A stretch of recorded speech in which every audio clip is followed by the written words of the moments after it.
Assalamualaikum warahmatullahi wabarakatuh. Terima kasih sudah klik video ini. Kita akan kembali sharing-sharing. Tema sharing kita pada kesempatan video kali ini yaitu berkaitan dengan hukum kewarisan Islam.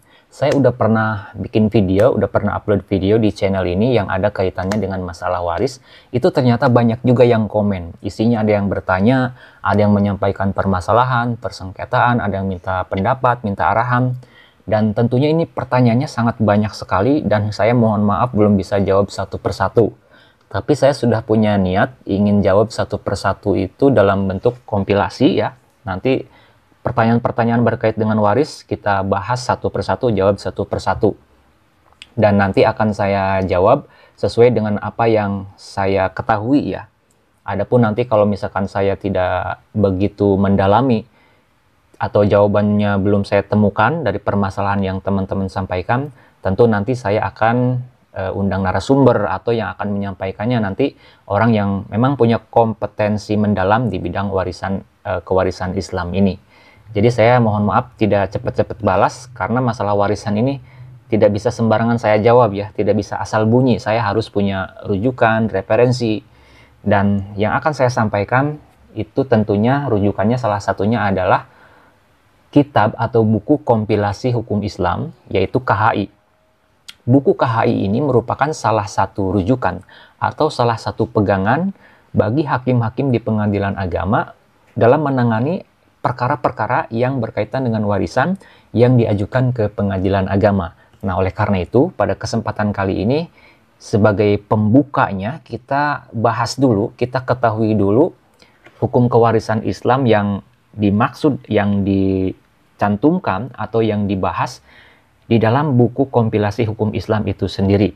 Kita ketahui dulu ya rujukannya secara keseluruhan. Setelah itu baru nanti di episode berikutnya kita membahas satu persatu pertanyaan teman-teman yang berkaitan dengan warisan ini. Nah, langsung saja ya kita ke KHI kompilasi hukum Islam. Saya sudah punya PDF-nya. Jadi saya bahas satu persatu, baca satu persatu, mungkin sesekali saya ulas lah ya. Hukum kewarisan ini di dalam KHI dimuat di dalam buku kedua tentang hukum kewarisan. Kemudian kita lanjut ke bab 1 tentang ketentuan umum. Ada beberapa ketentuan umum yang harus kita kenali terlebih dahulu tentang kewarisan Islam ini. Dimulai dari pasal 171. Ada beberapa istilah dalam hukum kewarisan Islam yang perlu kita ketahui terlebih dahulu. Yang pertama adalah pasal 171 huruf A tentang hukum kewarisan. Saya bacakan dulu. Hukum kewarisan adalah hukum yang mengatur tentang pemindahan hak pemilikan harta peninggalan dalam kurung tirkah pewaris, menentukan siapa-siapa yang berhak menjadi ahli waris dan berapa bagian masing-masingnya. Nah, jadi di dalam KHI ini yang dimaksud dengan hukum kewarisan, dalam hal ini kewarisan Islam tentunya, yaitu hukum yang mengatur tentang pemindahan hak pemilikan harta peninggalan dari seorang pewaris. Kemudian selain mengatur tentang pemindahan harta peninggalan itu, juga mengatur tentang siapa-siapa nih yang berhak untuk menjadi ahli waris.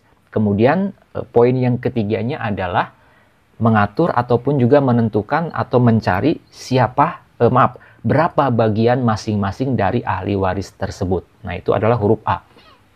Kita lanjut ke huruf B, masih 171, pasal 171, istilah pewaris. Nah, ini juga harus kita pahami. Pewaris adalah orang yang pada saat meninggalnya atau yang dinyatakan meninggal berdasarkan putusan pengadilan beragama Islam, meninggalkan ahli waris dan harta peninggalan. Itulah yang disebut dengan pewaris dalam kompilasi hukum Islam, yaitu orang yang meninggal dalam keadaan beragama Islam, kemudian juga meninggalkan ahli waris dan juga meninggalkan harta peninggalan. Nah, orang yang meninggal ini ternyata ada juga yang ditetapkan berdasarkan putusan pengadilan. Nah, itu ya, itu tentang pewaris. Kemudian huruf C, tentang ahli waris atau istilah ahli waris.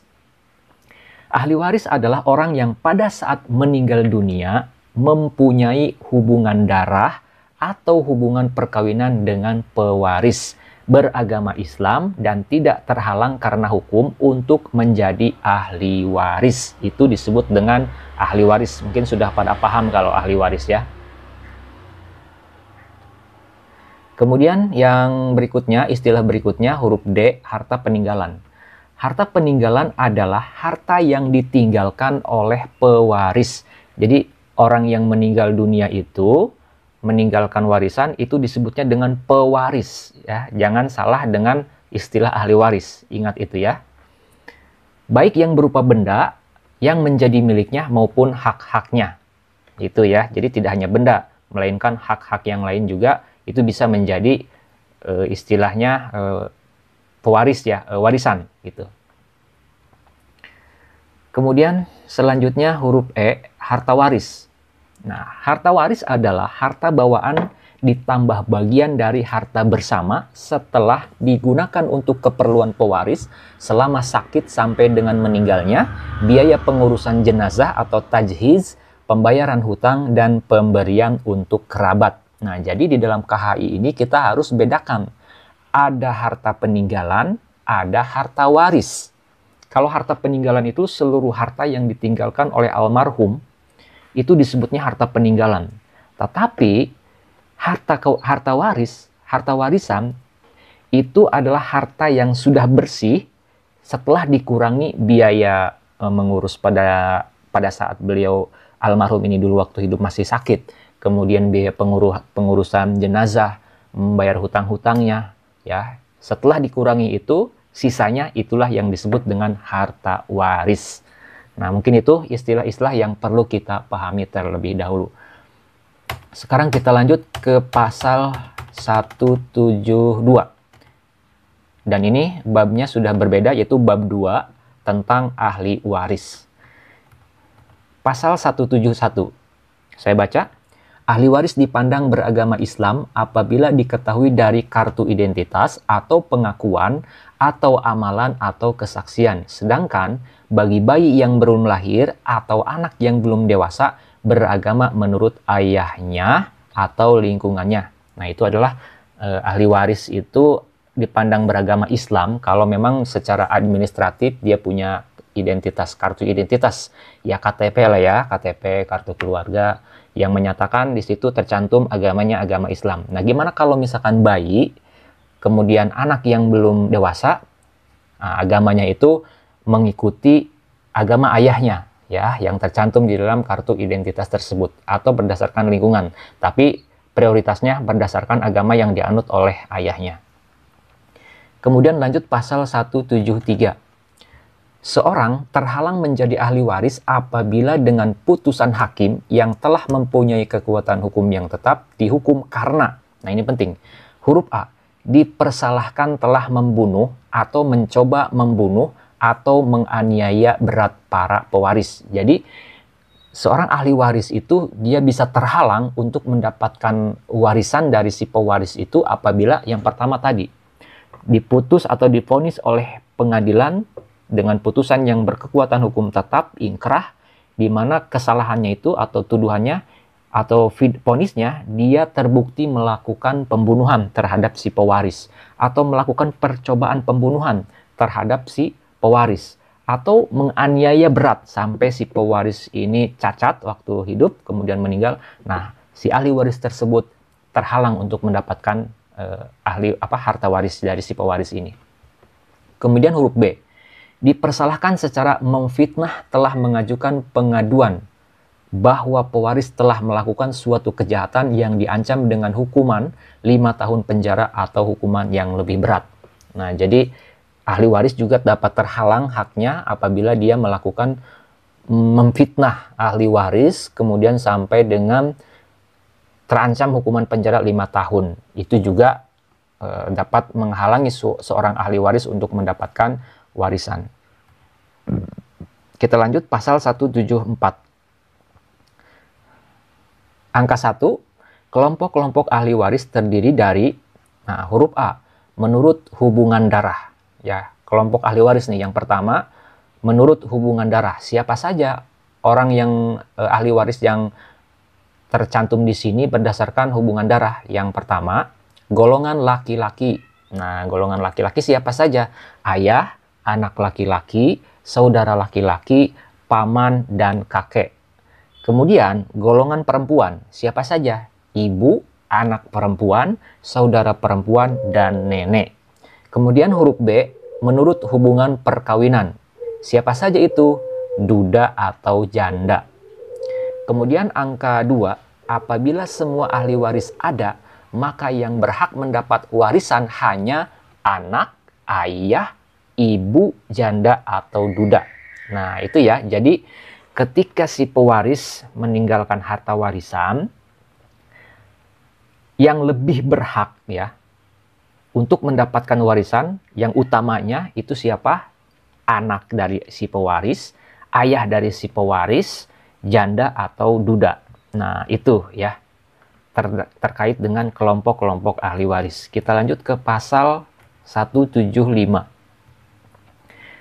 Angka 1, kewajiban ahli waris terhadap pewaris. Nah, tidak hanya hak tapi kewajiban juga diatur dalam KHI ini. Huruf A, mengurus dan menyelesaikan sampai pemakaman jenazah selesai.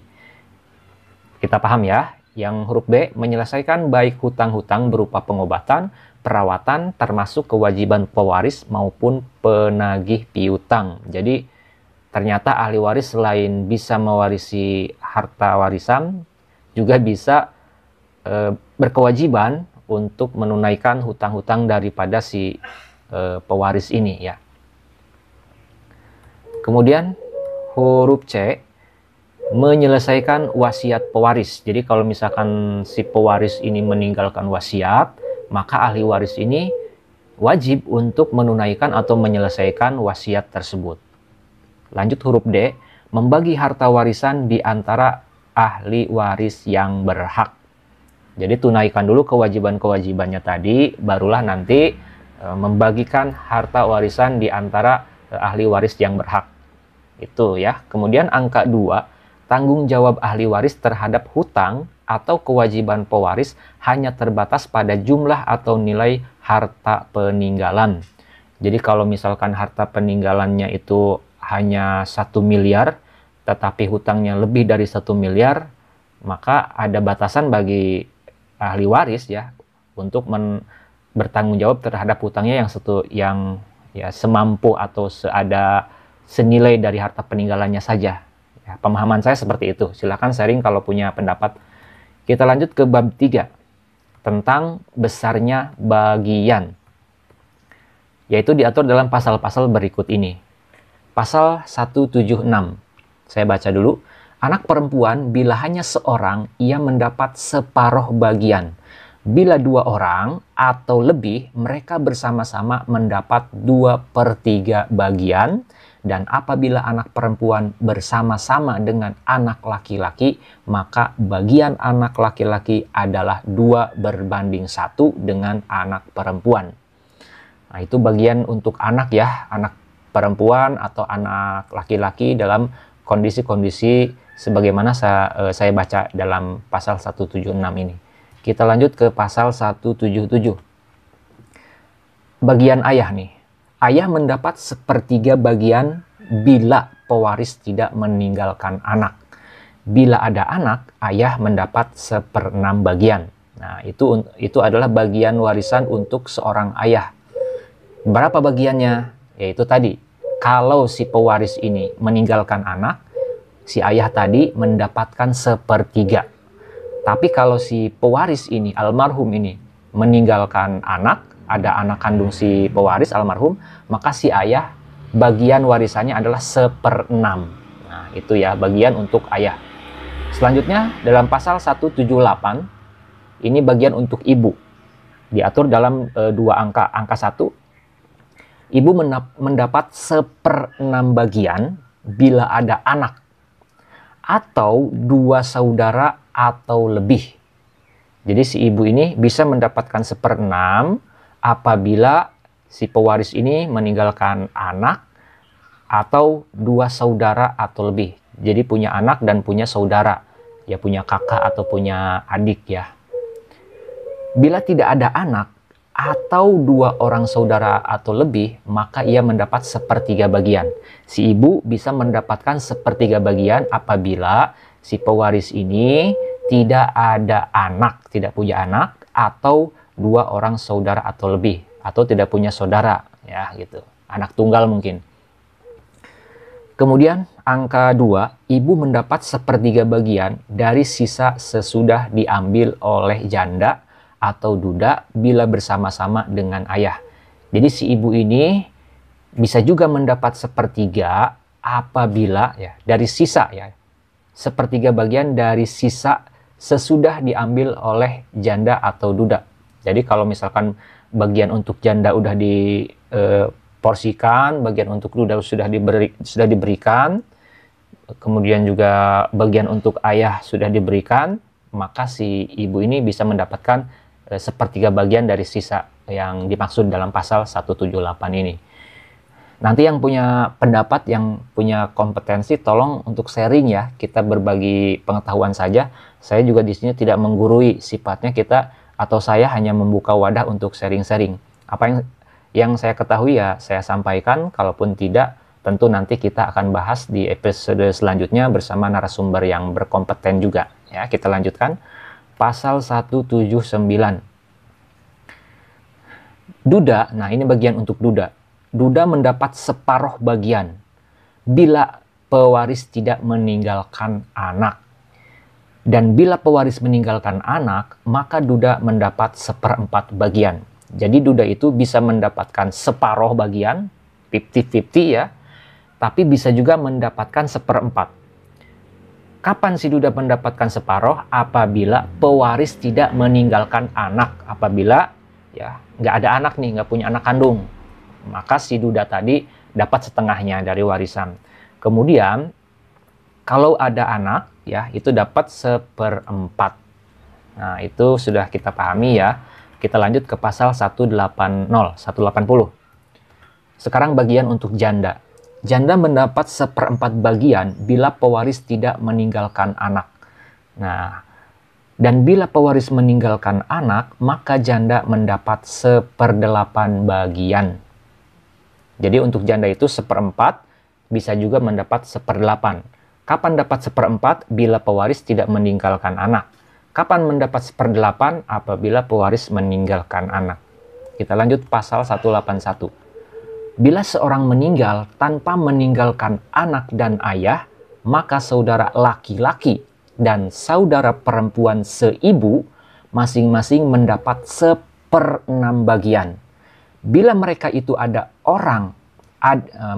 bila mereka itu 2 orang atau lebih, maka mereka bersama-sama mendapat 1/3 bagian. Nah, itu ya untuk saudara laki-laki dan saudara perempuan seibu. Masing-masing bisa dapat 1/6, bisa juga mendapat 1/3 dengan kondisi yang saya sebutkan dalam pasal 181 tadi. Kita lanjut ke pasal 182. Bila seorang meninggal tanpa meninggalkan anak dan ayah, sedang ia mempunyai 1 saudara perempuan kandung atau seayah, maka ia mendapat separuh bagian. Bila saudara perempuan tersebut bersama-sama dengan saudara perempuan kandung atau seayah, 2 orang atau lebih, maka mereka bersama-sama mendapat 2/3 bagian. Kemudian, bila saudara perempuan tersebut bersama-sama dengan saudara laki-laki kandung atau seayah, maka bagian saudara laki-laki 2/1 dengan saudara perempuan. Kita lanjut ya, menghemat durasi ini nih videonya. Kita lanjut ke pasal 183. Para ahli waris dapat bersepakat melakukan perdamaian dalam pembagian harta warisan setelah masing-masing menyadari bagiannya. Nah ini penting nih. Kita sebagai ahli waris itu harus sadar, harus tahu bagian kita masing-masing. Intinya kalau kita sudah tahu bagian kita, ya cukuplah bagian kita yang kita ambil. Jangan sampai mengambil bagian ahli waris yang lain gitu kan. Nah, tapi kalau misalkan ada persengketaan, maka para ahli waris ini ya alangkah lebih baiknya untuk melakukan perdamaian gitu kan. Kita lanjut ke pasal 184. Bagi ahli waris yang belum dewasa atau tidak mampu melaksanakan hak dan kewajibannya, maka baginya diangkat wali berdasarkan keputusan hakim atau usul anggota keluarga. Nah, itu bagian ahli waris yang belum dewasa, ya, dapat diwakilkan atau dapat diangkat wali, ya, berdasarkan putusan pengadilan atau kesepakatan anggota keluarga. Selanjutnya pasal 185. Angka 1, ahli waris yang meninggal lebih dahulu daripada si pewaris, maka kedudukannya dapat digantikan oleh anaknya, kecuali mereka yang tersebut dalam pasal 173, ya, yang tadi disebutkan. Jadi ini bisa disebut sebagai ahli waris pengganti, yaitu ahli waris yang meninggal duluan dibandingkan dengan si pewarisnya. Kemudian angka 2, bagian ahli waris pengganti tidak boleh melebihi dari bagian ahli waris yang sederajat dengan yang diganti. Nah, jadi bagian untuk ahli waris pengganti ini tidak boleh melebihi dari bagian ahli waris itu. Tidak boleh melebihi dari porsi bagian daripada warisan ahli waris yang sederajat. Itu untuk ahli waris pengganti. Lanjut ke pasal 186. Anak yang lahir di luar perkawinan hanya mempunyai hubungan saling mewaris dengan ibunya dan keluarga dari pihak ibunya. Jadi dalam kompilasi hukum Islam ini, kalau anak lahir di luar perkawinan, itu mereka hanya memiliki hubungan kewarisan dengan ibu kandungnya saja, dan juga dengan keluarga ibu kandungnya. Itu untuk anak yang lahir di luar perkawinan. Kita lanjut pasal 187, angka 1. Bila mana pewaris meninggalkan warisan harta peninggalan, maka oleh pewaris semasa hidupnya atau oleh para ahli waris dapat ditunjuk beberapa orang sebagai pelaksana pembagian harta warisan dengan tugas: A. Mencatat dalam satu daftar harta peninggalan, baik berupa benda bergerak maupun tidak bergerak, yang kemudian disahkan oleh para ahli waris yang bersangkutan, bila perlu dinilai harganya dengan uang. Jadi dalam membagikan harta warisan itu harus ditunjuk satu koordinator lah istilahnya, yang menginventarisir nih harta peninggalannya apa saja, harta warisannya apa saja. Kemudian nanti ahli warisnya siapa saja, bagian-bagiannya sesuai dengan kaedahnya berapa. Ya, itu. Baik dinilai dengan prosentasi ataupun juga dinilai dengan uang.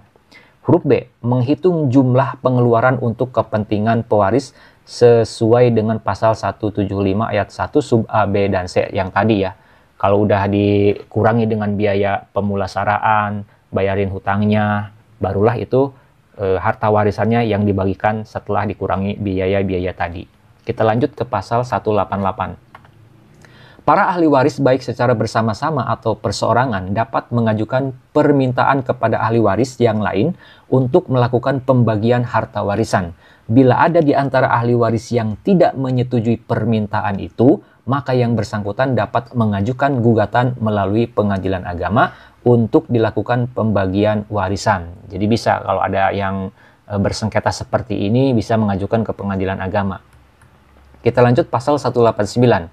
Angka 1. Bila warisan yang akan dibagi berupa lahan pertanian yang luasnya kurang dari 2 hektar, supaya dipertahankan kesatuannya sebagaimana semula dan dimanfaatkan untuk kepentingan bersama para ahli waris yang bersangkutan.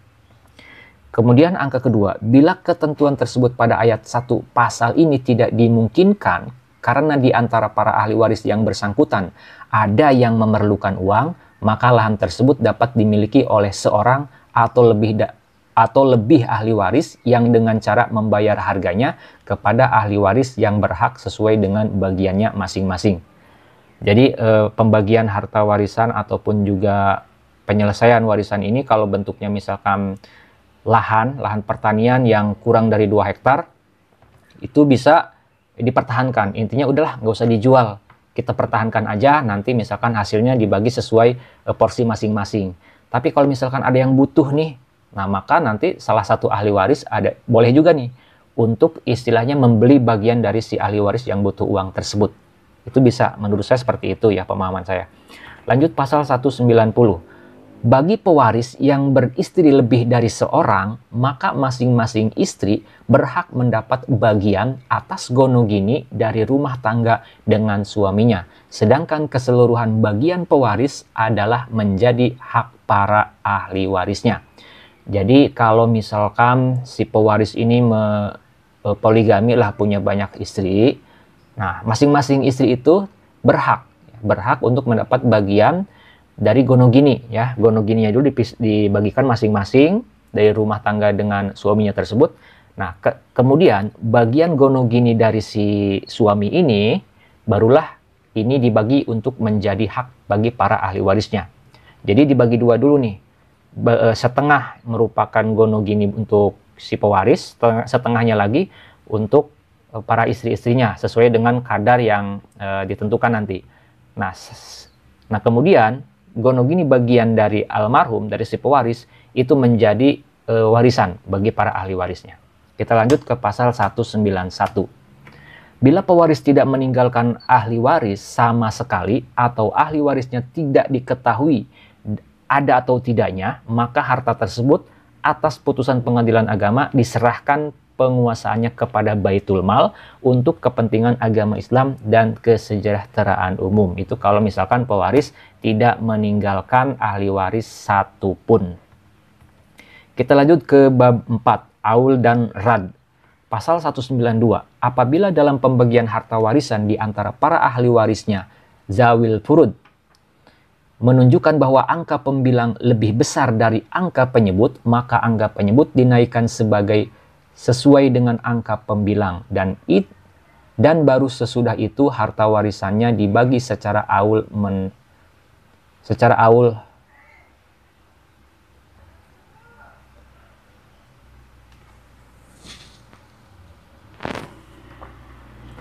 Kita lanjut ke bab 4, Aul dan Rad. Pasal 192, apabila dalam pembagian harta warisan di antara para ahli warisnya, Zawil Furud menunjukkan bahwa angka pembilang lebih besar dari angka penyebut, maka angka penyebut dinaikkan sesuai dengan angka pembilang. Dan baru sesudah itu harta warisannya dibagi secara aul menutup angka pembilang. Pasal 193. Apabila dalam pembagian harta warisan di antara para ahli waris Zawil Furud menunjukkan bahwa angka pembilang lebih kecil dari angka penyebut, sedangkan tidak ada ahli waris asobah, maka pembagian harta warisan tersebut dilakukan secara rod, yaitu sesuai dengan hak masing-masing ahli waris, sedang sisanya dibagi berimbang di antara mereka. Baik, itu saja. Jadi nanti di episode selanjutnya kita akan membahas pertanyaan-pertanyaan yang sudah masuk, yang sudah kami inventarisir. Nantikan di video-video selanjutnya. Saya doakan buat teman-teman yang nyimak, yang mengikuti channel ini, mudah-mudahan rezekinya selalu bertambah banyak, melimpah, dan barokah. Amin ya robbal alamin. Sampai jumpa di video-video dan konten-konten selanjutnya. Assalamualaikum warahmatullahi wabarakatuh.